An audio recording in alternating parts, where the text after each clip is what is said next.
തെക്കൻ ലെബനനിലെ ടയറിന് തെക്ക് Mansouri ഗ്രാമത്തിനടുത്ത് Israel നടത്തിയ ഡ്രോണാക്രമണത്തിൽ ഹിസ്ബുള്ള ഭീകരൻ മുഹമ്മദ് അലി ഷുവൈഗ് കൊല്ലപ്പെട്ടതായി സൈന്യം അറിയിച്ചു.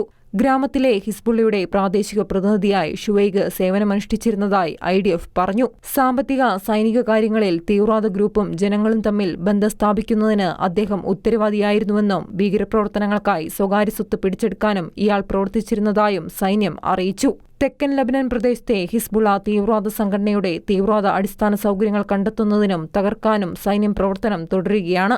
തെക്കൻ ലബനനിലെ ഐത്തറൂൺ പ്രദേശത്ത് നടത്തിയ ഒരു ഓപ്പറേഷനിൽ ഹിസ്ബുള്ള തീവ്രവാദ പ്രവർത്തനങ്ങൾക്കായി ഉപയോഗിച്ചിരുന്ന നിരവധി കെട്ടിടങ്ങൾ തകർത്തതായി സൈന്യം അറിയിച്ചു. റാമിയെ ഗ്രാമത്തിൽ ഹിസ്ബുള്ളയുടെ ആയുധങ്ങൾ നശിപ്പിക്കുന്നതിനായും ഒരു ഓപ്പറേഷൻ നടത്തി.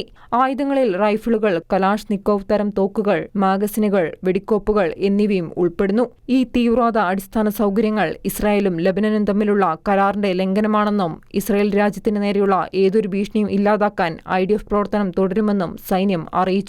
International desk, Shekinah news.